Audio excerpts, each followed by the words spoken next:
Bonjour à tous, Anguille et Tori et bienvenue dans votre podcast Le Quart d'heure Bidartar, le podcast de l'Office de tourisme de Bidart, où nous recevons chaque semaine un invité qui nous parle de ce qu'il fait à Bidart, pour Bidart, en nous livrant ses bons plans et ses plus belles anecdotes. Et aujourd'hui, on a le plaisir de recevoir nos deux invités, Soline et Laetitia Ibarbour. Bonjour mesdames, comment ça va ? Bonjour.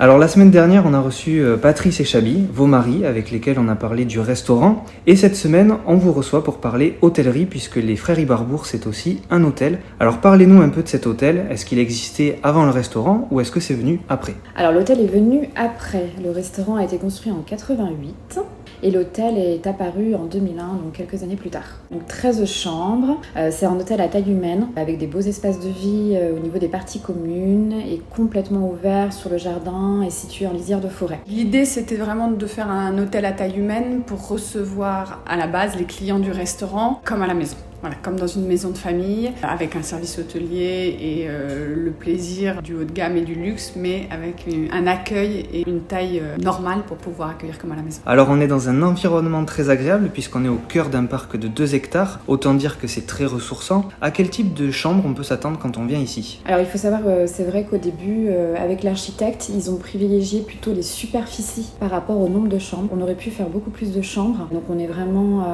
sur des chambres spacieuses avec une belle hauteur de plafond. La plus petite chambre fait 38 mètres carrés. Le luxe, c'est l'espace. Exactement, voilà. ouais. C'est le plaisir, c'est vraiment le plaisir de ces chambres, c'est qu'elles sont très spacieuses et entièrement tournées vers la nature. C'est l'idée vraiment de départ d'avoir quelque chose de très ressourçant, quelque chose vraiment un relais au calme, quoi. Et elle dispose toute d'une loggia privative avec vue sur le jardin et donc la piscine. Ça a vraiment été orienté vers la nature, le calme et en effet se ressourcer, ce qui est important aujourd'hui. Alors on vient d'évoquer la partie environnement, parlez-nous un petit peu justement de ce côté-là puisque ça a l'air d'être important pour vous de préserver l'environnement qui vous entoure et de préserver ce lieu surtout qui est quand même assez fabuleux. Oui, tout à fait. Donc, chaque projet, qu'il soit petit ou grand, je le réfléchis ainsi. Donc par exemple, sur toute la partie petit déjeuner, on a très très peu de déchets. Tout est composté ou consigné. Ensuite, dans les chambres, nous avons changé le linge, on est passé sur de la fibre de bambou puisque le coton est très très polluant. Donc on a travaillé avec le comptoir du bambou et en plus qualitativement vraiment, moi je trouve qu'il n'y a pas photo. Au niveau du nettoyage, on a 0 produit chimique puisqu'on fonctionne avec un nettoyage à la vapeur sèche qui a été adopté depuis ces derniers mois et ces dernières années par des grands palaces parisiens. Donc c'est vraiment un outil qui, en plus d'être écologique, apporte un vrai confort de travail aux femmes de chambre, puisque ça c'est un sujet aussi qui est très important pour moi. On est aussi sur un circuit court sur les artisans, puisqu'on travaille avec des artisans locaux. Et puis au fur et à mesure, au niveau électricité, t'as changé toutes les ampoules. Quand on refait une chambre ou un hall, on pense toujours à ce qu'on peut faire. Là, elle est en train de mettre en place quelque chose qu'on n'avait pas dans les chambres, qui est un système qui permet de couper la clim quand les fenêtres s'ouvrent pour éviter d'utiliser de l'énergie pour rien. Les récupérateurs d'eau aussi que tu as mis en place. Les récupérateurs d'eau, exactement. Parce que le jardin est grand, mais du coup, même si la pluie du Pays Basque fait son travail, c'est bien de pouvoir récupérer la pluie pour certaines périodes. Mais c'est vraiment une envie de le faire à chaque étape. En fait, à chaque fois qu'on fait un changement dans la maison, Laetitia intervient sur la partie et au niveau écologique, est-ce qu'on est bien ? Voilà, quand on a refait les cuisines, est-ce que le tri des poubelles est mis en place ? Oui. Voilà, il y a eu à chaque fois, qu'est-ce qu'on peut faire pour il y a cette quête d'amélioration pour aller vers le vert le plus vert. Voilà, exactement. C'est très important. Alors on suit un peu votre actualité sur les réseaux et on a vu que vous étiez en plein travaux. Alors on a tout de suite fait le rapprochement, on s'est dit qui dit travaux dit peut-être nouveauté. Alors qu'est-ce que vous nous mijotez sans mauvais jeu de mots ? Alors oui, cette année il y a eu d'importants travaux. On a décidé de rénover l'ensemble des parties communes, donc ça s'est fait petit à petit. Ça a démarré avec la salle des petits déjeuners qu'on a agrandie et qu'on a complètement ouvert vers le jardin par une verrière. Et là aujourd'hui, donc c'est le hall, complète rénovation qu'on amène vers la modernité et aussi que ces parties communes deviennent un lieu de vie. Car moi j'ai remarqué, ça fait 8 ans que je travaille aujourd'hui pour les frères Ibarbour et ces espaces restaient vides alors qu'ils sont hyper spacieux, hyper convivial. Donc on a orienté le projet comme ça. Un espace un petit peu jeu dans l'accueil, des salons plus confortables pour que les gens aient envie de s'y installer et y traîner. Chaque chambre est très grande, chaque chambre est décorée de manière individuelle, donc au fur et à mesure, en parallèle de tous les espaces communs, on est aussi en train de reprendre chambre par chambre pour qu'elles soient un petit peu plus dans l'air du temps. restaurant. On aime travailler, alors ça c'est quelque chose qui nous vient des parents, de la génération du dessus, mais avec des artisans locaux. Donc on a fait travailler beaucoup d'artisans en local, des ébénistes, au niveau de la décoration également, même au niveau des corps de métier avec lesquels on a travaillé pour faire les travaux, c'est vraiment que des gens locaux. Autant les garçons mettent le Pays Basque à l'honneur à travers les produits qu'ils choisissent, autant nous c'est vraiment à travers l'artisanat. On essaye de faire ce parallèle avec le restaurant. Et puis c'est quelque chose de logique, quoi. C'est quelque chose qui est venu des parents. C'était la génération du dessus avait commencé à travailler comme ça. Et c'est vrai que même en rénovant aujourd'hui, parce que l'hôtel 2001 a 20 ans, donc c'est une belle manière de se dire on continue de travailler avec. Non, et c'est une région, il y a énormément de talent. Donc on essaye de préserver l'artisanat aussi local et de le retranscrire dans l'ambiance du lieu. Ouais, et en plus on se rend compte que quand on dit artisanat local, on peut souvent penser un peu ancien, quoi. Alors on a des belles pièces d'ébénisterie fait par des ébénistes un peu classiques, mais on a aussi des gens qui sont beaucoup plus modernes. Par exemple, sur la salle des petits déjeuners, on a travaillé avec un artiste qui s'appelle Charboart, qui est sur Anglette. Il travaille avec des palettes recyclées, donc c'est vraiment quelque chose de très moderne. Et il y a beaucoup d'artistes comme ça. On a Estelle Mazzac, qui est sur Cambo-les-Bains, qui vient de nous faire les 2 luminaires du hall d'accueil, qui travaille l'acier et qui fait des choses très modernes. On a vraiment eu un travail de création ensemble parce qu'elle s'est inspirée des herbes aromatiques du jardin des chefs pour créer les luminaires.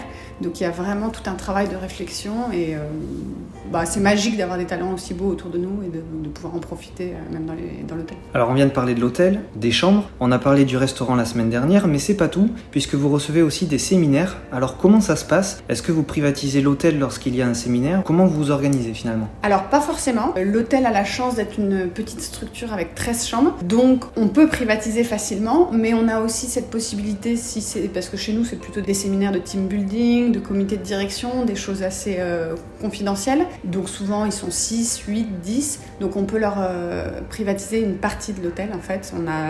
L'hôtel est divisé en couloirs, donc on peut, par exemple s'ils sont 8, on privatise 2 couloirs, ça fait 8 chambres et ça leur permet de se sentir comme à la maison sans nous bloquer les séjours de notre clientèle habituelle. Et puis on a une vraie salle dédiée au séminaire dans la partie hôtellerie qui est équipée avec vidéoprojecteur, écran, mais on a aussi la possibilité de transformer des salles qui sont par exemple le petit salon du restaurant avec la cheminée qui peut être transformé en petit salon pouvant accueillir une 20aine de personnes en théâtre, ou même la salle des petits déjeuners. Ça nous arrive de temps en temps, elle est tellement agréable et c'est tellement une verrière tournée vers le jardin que de temps en temps ils nous disent on aimerait bien être là. Et on monte une table de 8 et on les installe là en dehors des horaires de petit déjeuner. Il y a vraiment cette flexibilité de la maison où il y a beaucoup d'espaces différents et donc beaucoup de possibilités différentes. La dernière fois, on avait un tout petit séminaire, ils étaient juste 4 chambres et une des demandes des clients, c'était de pouvoir marcher dans le jardin pendant leur réunion. Bon, voilà, on a 2 hectares de jardin et on profite de l'extérieur et ils nous disaient une journée entière de réunion, on ne peut pas rester assis dans une salle toute la journée, donc on aura quelques réunions en mouvement et on profitera du jardin. Je trouve ça super. Oui, autant profiter du lieu qui est ressourçant.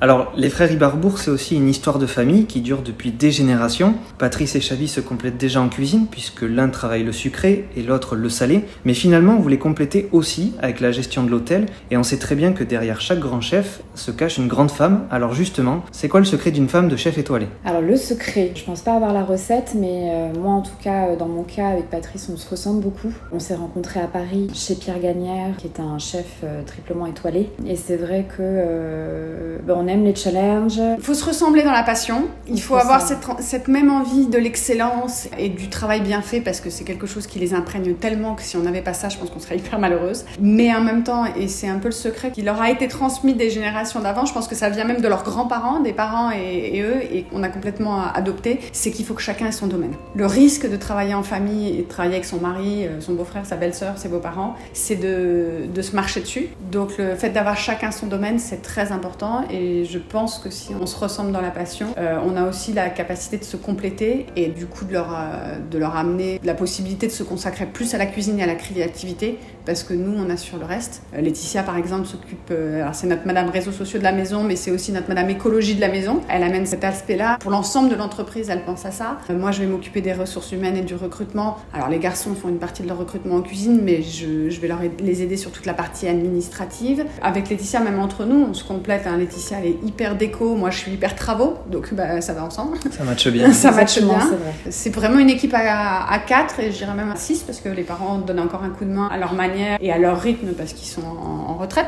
Je pense que derrière 2 grands chefs, il faut 2 femmes et peut-être même 3 parce que la maman s'occupe de la comptabilité. Donc. On se soutient aussi car c'est un métier qui est quand même difficile, qui est prenant, on donne beaucoup de soi. Fonctionner en duo et pour en tout cas nous 4, quand il y a une baisse de morale ou un manque d'idées ou des tensions, voilà, il y a toujours quelqu'un qui a le petit mot pour débloquer la situation et ça c'est très important. Alors on sait que Patrice et Chabi étaient à la bonne école puisque c'est leur Aïta qui leur a transmis cette passion et ce savoir-faire incontesté. On sait aussi qu'à leur tour ils sont devenus papas. Alors est-ce qu'aujourd'hui ça arrive que les enfants viennent en cuisine pour les aider ou tout simplement pour découvrir cette passion qui les anime au quotidien? Oui. Moi ma petite fille qui a 2 ans et demi, elle est très demandeuse. On va voir papa. Donc souvent on va en pâtisserie. Elle a commencé tôt, Léa. Elle a trempé dedans dès la naissance parce qu'elle elle allait la nuit. Elle faisait ses nuits. Elle faisait pas ses nuits et donc elle était sur le plan de travail pendant que son papa préparait le concours du MOF. Ah oui, donc elle a commencé très tôt. Très tôt. C'est vrai que voilà, on s'est engagé sur le concours du MOF qui dure 2 ans en fait.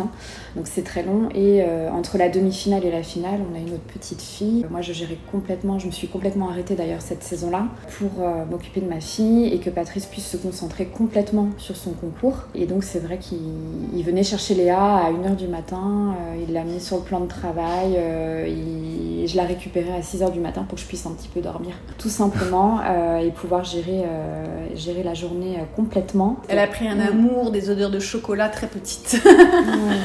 Mais c'est vrai que par contre on fait très attention que ça reste de la découverte et du plaisir d'aller voir ce que font les papas et surtout pas une pression parce que chacun ses choix, chacun sa vie, ils sont petits. Donc Léa c'est la petite dernière, elle a 2 ans et demi et chez nous l'aîné a 11 ans.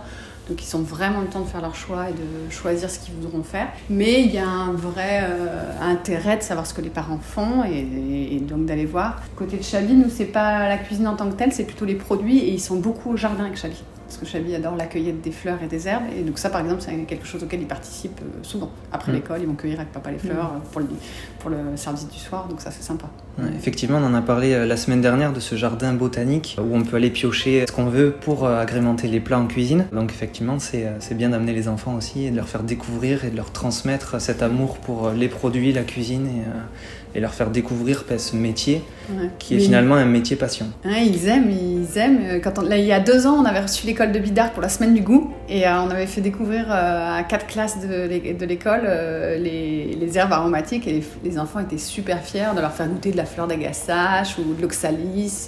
La maîtresse avait goûté la fleur d'ail qui a un mauvais goût d'ail, donc c'est la grande blague d'avoir fait goûter à la maîtresse de la fleur d'ail. C'est aussi un jeu d'avoir une connaissance que les autres n'ont pas, donc c'est chouette. Alors dernière question et ce sera sûrement la cerise sur le gâteau puisque dernièrement, Patrice est devenu meilleur ouvrier de France, la distinction suprême qui vient couronner tout son travail. Alors est-ce que ça arrive qu'il vous demande de tester ses créations pour jouer les cobayes? Alors moi de mon côté, pas assez. Rarement, je dirais pas assez, c'est vrai. Puisque comme je suis à l'hôtel, je suis pas en cuisine tout simplement. Il faut être en cuisine, il faut être au bon moment, au bon endroit. Pas assez. Mais Moi j'ai la chance au contraire de m'occuper plus de la partie restaurant et de la partie salle. En plus je suis une grande gourmande de sucré. Donc je vais mendier à Patrice un petit peu de temps en temps les nouvelles créations. Mais en plus il adore quand il fait des créations, nous montrer. Et quand il fait des créations en sucre qui se goûtent pas forcément, qui sont plutôt des sculptures, il nous les met à l'accueil du restaurant. Donc c'est vrai qu'on en profite tous les jours. Goûter le travail des chefs, c'est quand même la bonne partie du métier, mais c'est un devoir. On a une obligation de bien connaître quand on travaille au restaurant cette partie-là. On termine donc sur cette note sucrée. Laetitia, Soline, merci beaucoup pour cet échange. Merci à vous, merci d'être venus, on était ravis de vous accueillir. Merci de nous avoir invités, ça nous a fait très plaisir de participer à tout ça. Eh bien, on est très content de vous avoir reçu sur notre podcast. On vous souhaite évidemment plein de bonnes choses pour la suite et on espère que les gens s'arrêteront par chez vous pour découvrir ce que vous faites, mais surtout pour apprécier votre gentillesse. De notre côté, on se retrouve la semaine prochaine pour un nouvel épisode de votre podcast. Prenez soin de vous. Issa Nuncha.